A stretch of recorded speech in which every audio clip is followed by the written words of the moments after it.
இதம் ஆம்ரபலம் அஸ்தி. இது மாம்பழம். சரியா? சரி. இத ஒரு விதமாவும் சொல்லலாம். எப்படி? This is a mango. இல்லடா பட்டு, இருடா பட்டு. நான் என்ன சொல்றேன்னு புரிஞ்சுக்கும். இதம் ஆம்ரபலம் அஸ்தி.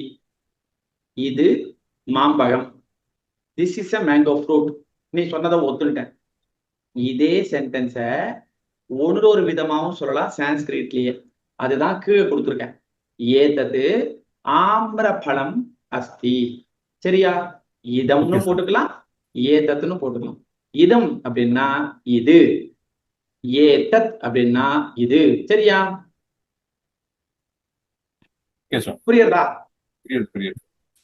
சரி, இப்போ இந்த மாம்பழம் ஸ்ரீனிவாசன் அண்ணாக்கு பக்கத்திலேயே இருக்கு. அப்போ ஈஸியா ஸ்ரீனிவாசன் அண்ணா என்ன சொல்லிட்டா?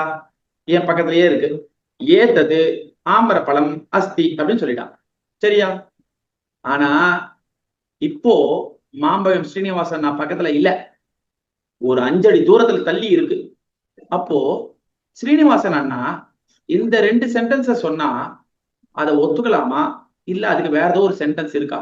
என்ன போடணும் அந்த இடத்துல? சரி, நம்ம தமிழ் எடுத்து பாருங்களேன். உங்க பக்கத்திலேயே இருந்தது, அப்ப என்ன சொன்னீங்க? இது மாம்பழம்னு சொன்னீங்க. தூரத்துல இருக்கு,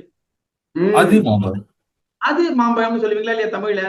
அதே மாதிரி அத சம்ஸ்கிருதத்துல சொல்றதா இருந்தா ரொம்ப சிம்பிள். இது பாருங்க, இங்க ஒரு ஏ இருக்கா இல்லையா? இந்த ஏவை நான் இப்ப அடிச்சிருக்கேன். தத்து. இப்ப என்ன ஆயிடுது? தத்து ஆம்ரபலம் அஸ்தி. ஆம்ரபலம் அஸ்தி.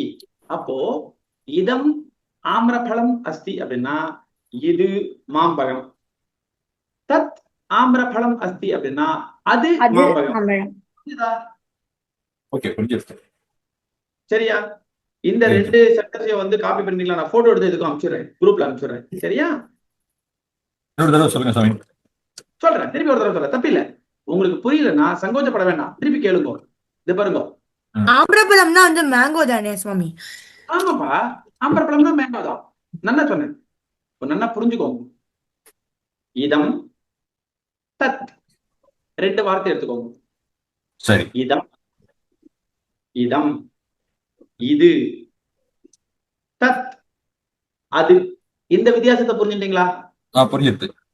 சரி, இதம் ஆம்ரபழம் அப்படின்னா இது ஆம்ரபழம் மாம்பழம் அப்படின்னா என்ன அர்த்தம் தெரியுமா? உங்க பக்கத்திலேயே இருக்கு மாம்பழம். சரியா? அப்ப அந்த மாம்பழத்தை எடுத்து காமிக்கிறீங்க, இதம் ஆம்ரபழம், இது மாம்பழம் சொல்லியாச்சு. மாம்பழம் உங்க பக்கத்துல இல்ல, கொஞ்சம் தூரம் தள்ளி இருக்கு. அப்போ நீங்க இங்க இருந்து கை காமிக்கிறீங்க. அப்ப கை காமிக்கும் போது அது மாம்பழம்னு தள்ளி தமிழ சொல்லுவோமா இல்லையா? அதுக்கு சம்ஸ்கிருதத்துல எப்படி சொல்றது அப்படின்னா தத் ஆம்ரபழம். புரியுறதா? தத் ஆம்ரபழம் அப்படின்னா அது மாம்பழம். இதம் ஆம்ரபழம் அப்படின்னா இது மாம்பழம். புரிஞ்சுதா?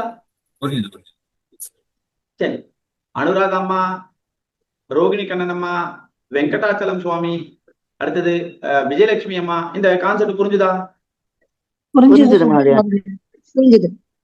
சரி, இது இதுக்கு மட்டும் இல்ல, நம்ம பக்கத்திலேயே ஒரு பையன் இருக்கான்னா ஏஷஹ பாலகஹ, தூரத்துல இருந்தா சஹா பாலகஹ. நம்ம பக்கத்திலேயே ஒரு கேர்ள் பொண்ணு இருக்கான்னா ஏஷா பாலிகா, தூரத்துல அந்த குழந்தை இருந்தான்னா சா பாலிகா. புரிஞ்சுதா? சரி, இப்ப இந்த 2 சென்டென்ஸ் முடிஞ்ச உடனே நீங்க எல்லாம் சொன்ன சென்டென்ஸ் ஒண்ணு பாத்துட்டு விஜயலட்சுமி அம்மா ஏதோ கேட்க ஆரம்பிச்சா. இல்ல நான் கேட்கல மகோதயா. புரியுறதா? புரியுது மகோதயா.